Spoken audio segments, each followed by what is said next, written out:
بسم اللہ الرحمن الرحیم۔ السلام علیکم ورحمۃ اللہ وبرکاتہ۔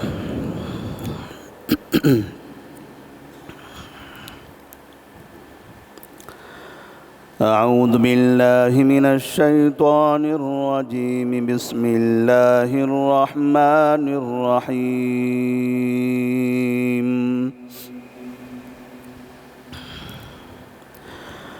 حتى إذا استيأس الرسل وظنوا أنهم قد كذبوا جاءهم نصرنا فنجي من نشاء ولا يرد بأسنا عن القوم المجرمين۔ لقد كان في قصصهم عبرة لأولي الألباب ما كان حديثا يفترى ولكن تصديق الذي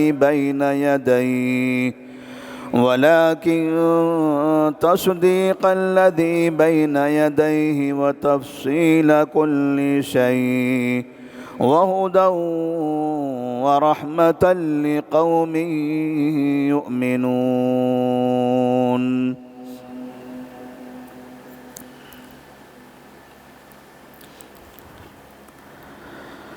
سورہ یوسف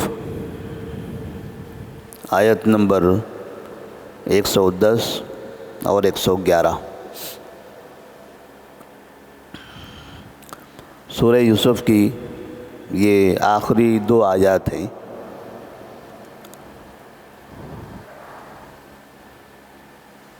سورہ یوسف کا قرآن مجید میں ترتیب کے اعتبار سے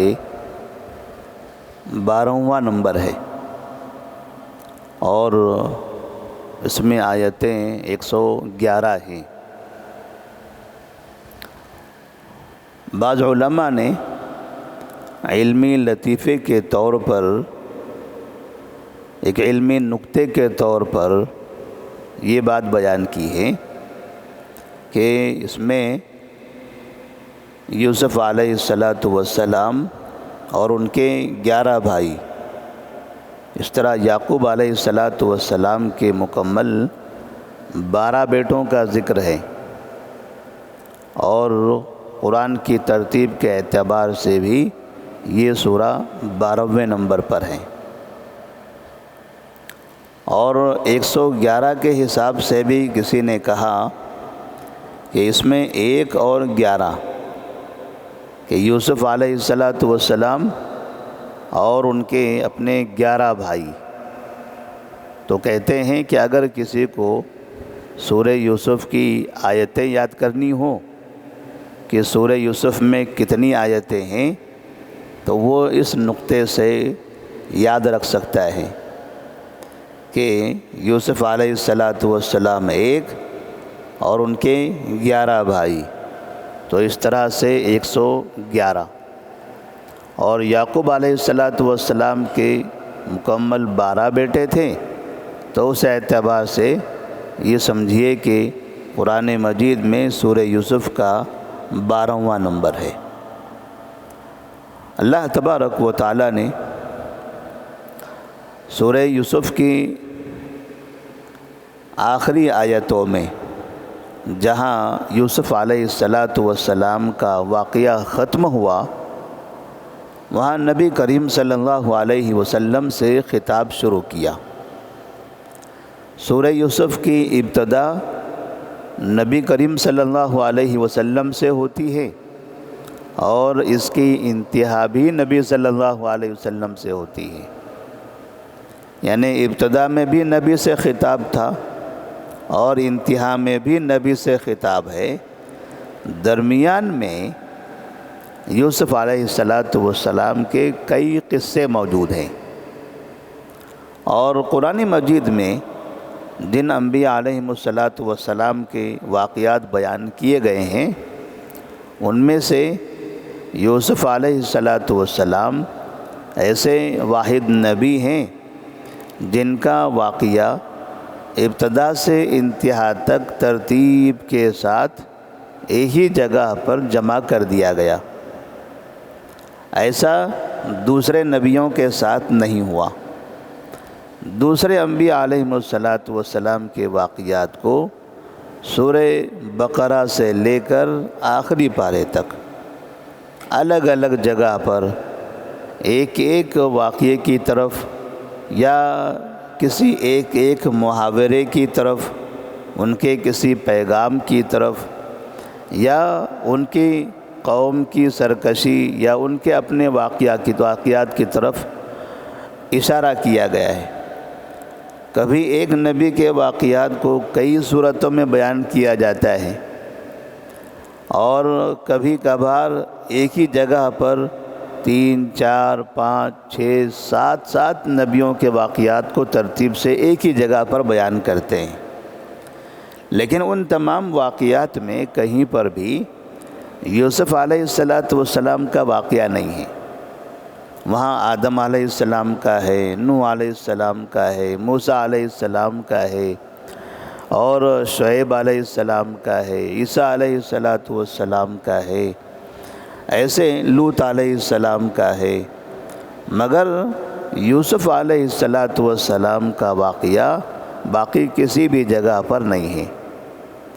سورہ یوسف وہ نام سے ایک مکمل سورہ ہے، اور اسی میں ان کے تمام واقعات ترتیب کے ساتھ موجود ہیں۔ واقعات بھی مکمل ترتیب سے ہیں کہ زمانے کے اعتبار سے بعد میں کیا پیش آیا، اس کے بعد کیا ہوا، اس کے بعد کیا ہوا، اور ہر واقعہ عبرت سے بھرا ہوا، جس میں انسانوں کے لیے ہر زمانے میں سبق ہے۔ تو اللہ تبارک و تعالیٰ نے آخر میں نبی کریم صلی اللہ علیہ وسلم سے خطاب کرتے ہوئے جو فرمایا تھا، وَمَا أَرْسَلْنَا مِن قَبْلِكَ إِلَّا رِجَالًا نُوحِي إِلَيْهِم مِّنْ أَهْلِ الْقُرَىٰ، کہ اے محمد صلی اللہ علیہ وسلم، ہم نے آپ سے پہلے بھی بہت سے مردوں کو بھیجا ہے، مبعوث کیا ہے، نبی بنایا ہے، اور ان کی طرف ہم وحی کرتے رہے۔ تو اس طرح سے نبی کریم صلی اللہ علیہ وسلم سے یہ کہا گیا کہ آپ سے پہلے بھی انبیاء آ چکے ہیں۔ یہ اس وقت کی بات ہے جب نبی صلی اللہ علیہ وسلم مکہ میں تھے، اور اہل مکہ، جن کو ہم مشرکین مکہ بھی کہتے ہیں، کفار مکہ بھی کہتے ہیں، یہ نبی صلی اللہ علیہ وسلم کو بڑی تکلیف دیا کرتے تھے، آپ کی بات مانتے نہیں تھے، یہاں تک کہ آپ نے ان کے سامنے چاند کے ٹکڑے جیسا معجزہ بھی ظاہر کر دیا تھا، پھر بھی یہ نہیں مان رہے تھے۔ تو نبی کریم صلی اللہ علیہ وسلم کو ایسی حالت میں سابقہ نبیوں کے اور ان کے قوموں کے حالات کا ذکر کیا گیا، ان کے سامنے ذکر کیا، تاکہ آپ کو پتہ چلے کہ جو حالت ابھی آپ کی ہے کہ آپ مسلسل دعوت دیے جا رہے ہیں، محنت کر رہے ہیں، اور لوگ نہیں مان رہے ہیں، تو ایسا پہلے بھی ہوتا تھا، ایسا پہلے بھی ہوتا تھا۔ اور جب پہلے کے انبیاء کے ساتھ ایسا ہوا ہے تو انہوں نے کیا کیا؟ صبر کیا۔ تو آپ کو کیا کرنا ہے؟ صبر کرنا ہے۔ تو نبی صلی اللہ علیہ وسلم کو سابقہ نبیوں کے واقعات سنائے جاتے تھے، اور ان کے جیسے صبر کرنے کی تلقین کرتے تھے۔ جیسے انسانوں کے سامنے، عام لوگوں کے سامنے بھی سابقہ قوموں کے واقعات بیان کیے جاتے ہیں کہ قوم شعیب کیسے تھی، قوم لوط کیسے تھے، قوم نوح کیسے تھے، کفار مکہ کیسے تھے، اور آپ کیا کر رہے ہو، کیا کرنا چاہیے، کیا نہیں کرنا چاہیے۔ ہمارے سامنے قوموں کے واقعات ہوتے ہیں عبرت کے طور پر۔ ان قوموں نے کیا کیا، برائی کرنے والوں کا انجام کیا ہوا، اب آپ کے اختیار میں ہے، اب آپ کیا کرتے ہو؟ آپ کے سامنے ہم نے انجام بیان کر دیا ہے۔ تو یہ سمجھ لو کہ جب ان انسانوں پر برائی کے بدلے میں اللہ کا عذاب نازل ہو سکتا ہے تو پھر آپ پر کیوں نہیں ہو سکتا؟ اللہ تبارک و تعالی ہر ایک کے ساتھ انصاف کرنے والا ہے، بس کبھی کسی کو زیادہ مہلت دیتا ہے، کسی کو کم مہلت دیتا ہے، وہ اس کی حکمت ہے، وہ اس کی حکمت ہے۔ تو آپ کو یہ سمجھ لینا چاہیے کہ سابقہ قوموں کے جرائم کی بنا پر جیسے انہیں سزا ملی ہے ویسی سزائیں آپ کو بھی دنیا میں مل سکتی ہیں۔ تو اللہ تبارک و تعالیٰ نے آیت نمبر 110 میں فرمایا حتیٰ اذا استیأس الرسل، یہاں تک کہ جب رسول مایوس ہو جاتے، دعوت دیتے دیتے سمجھاتے سمجھاتے پریشان ہو جاتے، لوگ مانتے ہی نہیں۔ جیسے نوح علیہ السلام کا ذکر ہے، 950 سال تک بھی انہوں نے نصیحت کی، سمجھایا، لیکن ہر چیز پر لوگ مذاق اڑاتے تھے، دعوت کا بھی مذاق اڑاتے تھے، اللہ کے بارے میں بھی مذاق اڑاتے تھے، کشتی بنانے لگے تو اس کا بھی مذاق اڑاتے تھے۔ انبیاء کے کاموں کا یا یہ سمجھیے کہ دینی معاملات کا لوگ مذاق اڑاتے ہیں۔ آج بھی بہت سے لوگ ہیں جو اسلامی جو شاعر ہیں، اسلامی نظام ہیں، اس کا مذاق اڑاتے ہیں، اسلامی قوانین کا بھی مذاق اڑاتے ہیں۔ ہمارا جو لباس ہے، ہماری جو شکل و صورت ہے، شریعت نے جس طرح سے شکل و صورت بنانے کی تعلیم دی ہے، جیسے لباس کی تعلیم دی ہے، اگر ہم اسے اپناتے ہیں تو اس پر بھی لوگ مذاق اڑاتے ہیں۔ خواتین کو حجاب کا حکم دیا گیا ہے کہ آپ باپردہ رہیے، تو ان کے پردے کا بھی مذاق اڑاتے ہیں، حالانکہ وہ تو فطرت ہے، وہ فطری چیز ہے۔ اگر انسان سوچے تو پردہ تو انہیں بھی کرنا چاہیے، ان کی اپنی خواتین کو بھی پردے میں رکھنا چاہیے، لیکن چونکہ یہ اسلام نے سکھایا ہوا ہے اور ان کو دشمنی اسلام سے ہے کہ ہم اسلام نہیں مانیں گے، اس لیے اسلام کا مذاق اڑاتے تھے۔ تو اس کی وجہ سے رسول کبھی مایوس ہو جاتے ہیں۔ نبی کریم صلی اللہ علیہ وسلم سے بھی ذکر کیا جا رہا ہے کہ جیسے وہ لوگ مایوس ہوتے تھے، ایسا نہ ہو کہ آپ کے اندر کہیں مایوسی آ جائے۔ مایوس ہونے کی ضرورت نہیں ہے، انہوں نے بھی وہ منظر دیکھا ہوا ہے اور انہیں بھی تکلیف ہوتی تھی، اور جب دعوت دیتے دیتے تکلیف ہوتی تب نبی کیا کرتے؟ اللہ کے عذاب کا انتظار کرتے، کبھی اپنی قوم کے خلاف بد دعا بھی کر دیتے اور اللہ کا عذاب نازل ہو جاتا۔ کبھی ایسا ہوتا کہ عذاب آتا اور کبھی عذاب نازل ہونے میں تاخیر ہو جاتی۔ اگر تاخیر ہوتی تو قوم کے لوگ مذاق اڑاتے، کہاں ہیں تمہارے اللہ؟ کیوں نہیں عذاب نازل کر دیتے ہمارے اوپر؟ جیسے کفار مکہ نے بھی کہا تھا کہ اللہ سے کہو کہ وہ ہمارے اوپر آسمان سے پتھروں کی بارش برسا دے۔ کہاں ہے تمہارے رب جس کو تم اللہ سمجھتے ہو؟ کہاں ہیں وہ؟ تو اس طرح سے کفار مکہ نے بھی مطالبہ کیا تھا۔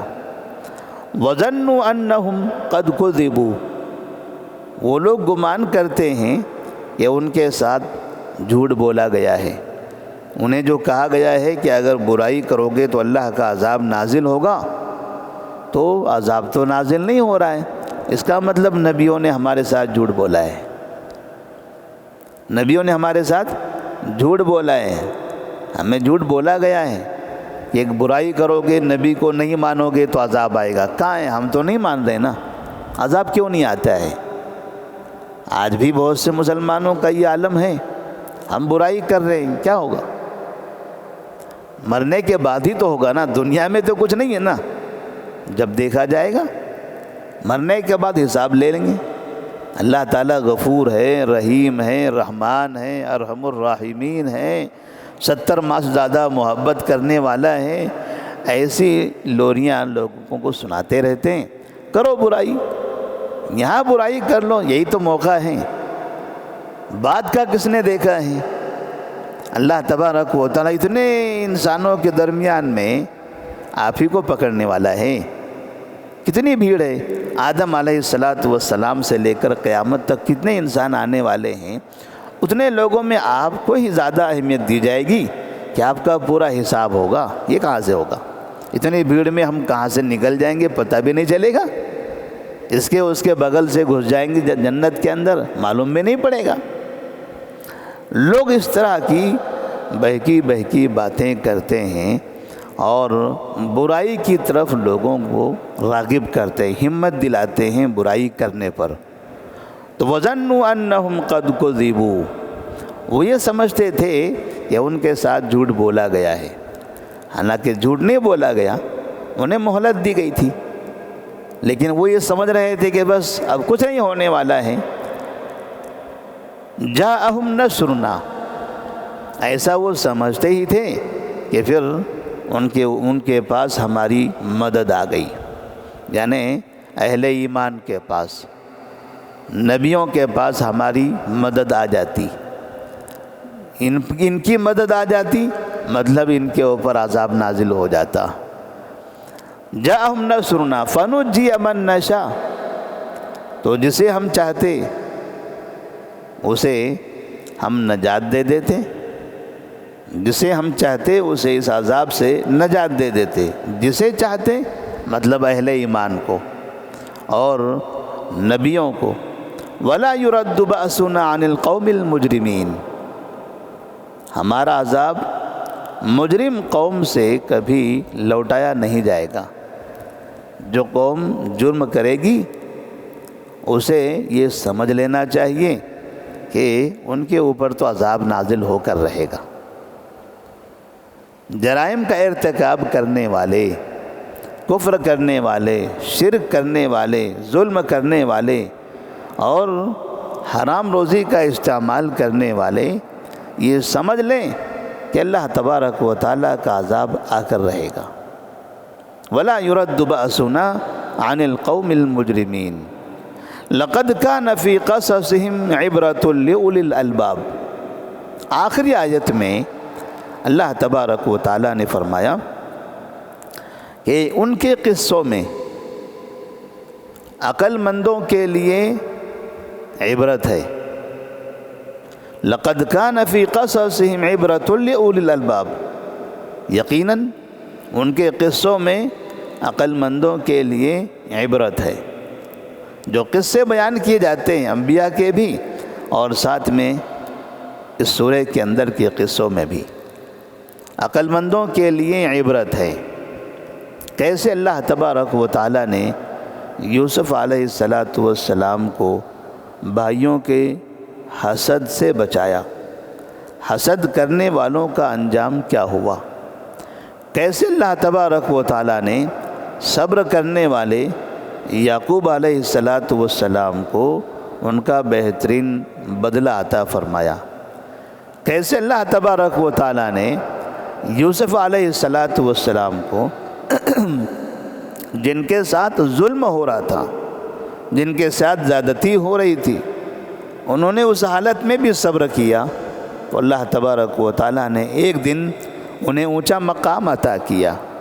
اور کیسے وہ لوگ جو ظلم کیا کرتے تھے، اپنی طاقت کا استعمال کرتے تھے، ایک دن وہ رسوائی اور شرمندگی کے ساتھ یوسف علیہ السلام کے سامنے کھڑے تھے۔ نبی کریم صلی اللہ علیہ وسلم کو بھی یہ بتایا جا رہا ہے کہ ایسا آپ کے پاس بھی ہوگا۔ آج مشرکین مکہ میں سے جو لوگ آپ کو تکلیف دے رہے ہیں، ایک دن آئے گا انہیں شرمندگی ہوگی، شرمندگی ہوگی انہیں، جیسے فتح مکہ کے وقت ہوا، جب اللہ تبارک و تعالیٰ نے مکہ فتح فرمایا تو اس وقت نبی کریم صلی اللہ علیہ وسلم کعبے کے سامنے کھڑے ہیں، مشرکین مکہ ان کے سامنے سر جھکائے ہوئے ہیں۔ آپ صلی اللہ علیہ وسلم ان سے پوچھتے ہیں، بتائیے تمہیں کیا لگتا ہے آج تمہارے ساتھ کیا کیا جائے گا؟ مکہ مدنی زندگی کے 8 سال، مکی زندگی کے 13 سال، 21 سال تک مسلسل تم ہمیں تکلیف دیتے رہے۔ 21 سال تک تم نے سینکڑوں مسلمانوں کو مارا، قتل بھی کیا، کئی بار میری قتل کی کوشش کرتے رہے، مگر ہاتھ کیا آیا؟ آپ کے اپنے چلے گئے، آپ کے اپنے کتنے جنگوں میں قتل کر دیے گئے، ہمارے تو اسلام کی حالت میں گئے ہیں وہ شہید ہوئے، جو مظلوم مارے گئے وہ شہید ہوئے، آپ ظلم کرتے کرتے مرے ہیں، آپ کے اپنے بڑے تو چلے گئے، اب آپ ظلم کرتے کرتے برائی کرتے کرتے اس عمر کو پہنچے ہیں، بتائیے 20 سال تک اس کی محنتوں کا کیا ہوا؟ اتنے سال تک تم نے اپنی طاقت گنوائی، تم نے پیسہ صرف کیا، وقت ضائع کیا، ہمارے خلاف سازشیں کرتے رہے، نتیجہ کیا ہوا؟ آج شرمندگی ہے کہ ہم نے جن کے ساتھ اتنا برا کیا تھا آج وہ ہمارے ساتھ قوت کے ساتھ کھڑے ہیں۔ بتائیے تمہیں کیا لگتا ہوگا کہ آج ہم تمہارے ساتھ کیا کریں گے؟ تمہارا انجام کیا ہونے والا ہے؟ آج کچھ سوچ رہے ہو؟ مشرکین مکہ سر جھکائے ہوئے ہیں اور کہتے ہیں انکا اخن کریم وابن اخ کریم، ہے محمد آپ بہترین اچھے اور بھائی ہو، اچھے بھائی ہو آپ، جو کل تک کے جادوگر تھے، مجنون تھے، نہ جانے کیا کیا تھے، آج وہ یہ کہنے پر مجبور ہو گئے انکا اخ کریم وابن اخ کریم، آپ بھی اچھے، آپ کے باپ بھی اچھے، آپ اچھے گھرانے کے ہو، اچھے والد کے اچھے بیٹے ہو، جب باپ بھی اچھا ہو بیٹا بھی اچھا ہو، لوگ کہتے ہیں آپ کے ابا بھی کتنے اچھے تھے، ماشاءاللہ آپ بھی اچھے ہیں۔ مشرکین مکہ آج کہنے پر مجبور ہو گئے تھے، کیا کیا جائے گا؟ ہم آپ سے اچھائی کی امید کرتے ہیں، اب اچھے بھائی ہو ہمارے، ہم مکہ کے ہیں، آپ بھی مکہ کے باشندے ہو، ہم قریش ہیں، آپ بھی قریش ہو، ہمارا خاندان تو ایک ساتھ پلا بڑا ہے، ہمیں آپ سے اچھائی کی امید ہے۔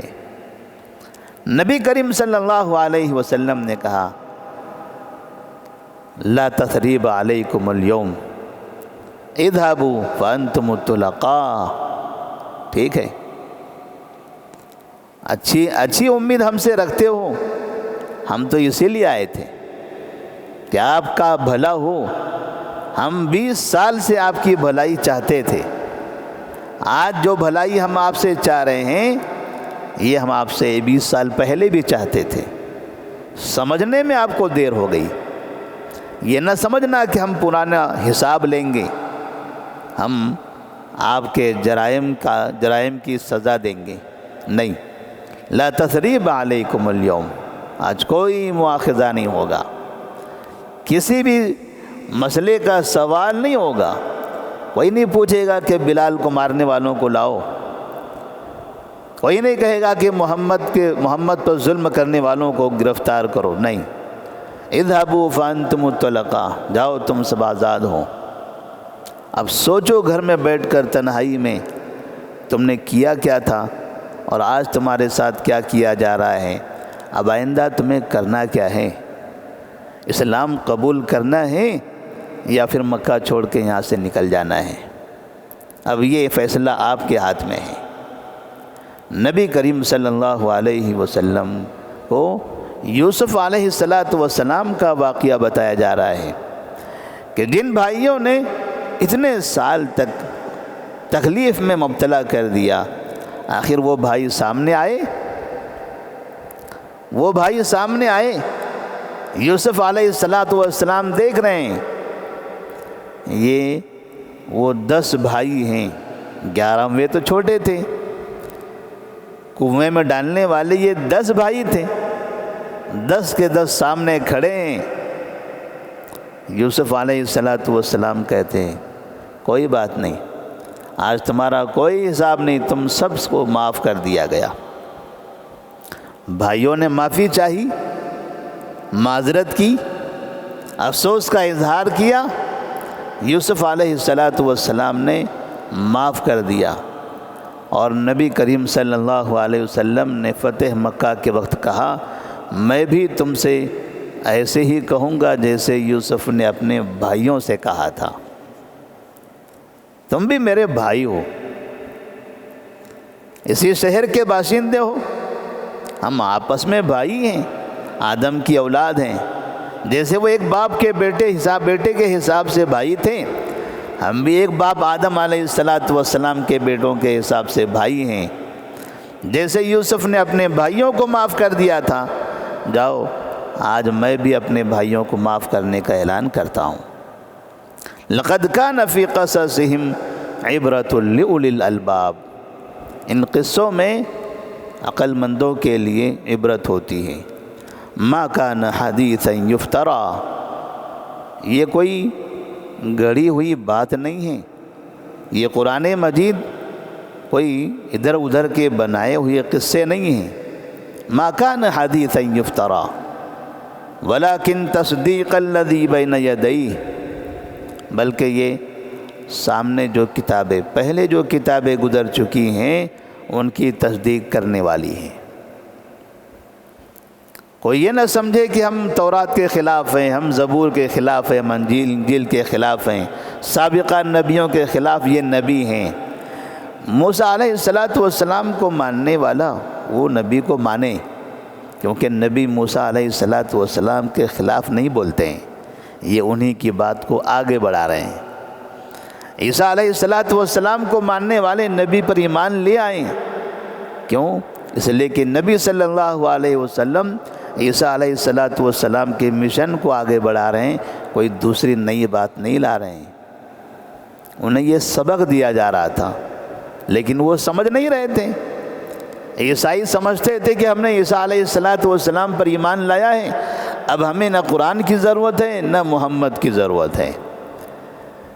تورات والے سمجھتے تھے کہ ہم نے تورات پر اور موسیٰ علیہ السلام پر ایمان لایا ہے، اب ہمیں قرآن اور محمد صلی اللہ علیہ وسلم پر ایمان لانے کی ضرورت نہیں ہے۔ تو انہیں کہا جا رہا ہے ضروری ہے، لازمی ہے، میرے آنے کے بعد اگر موسیٰ علیہ السلام پر ایمان لاتے ہوئے مجھ پر ایمان نہیں لاؤ گے تو تم کافر ٹھہرو گے، تمہارا شمار کفار میں ہوگا۔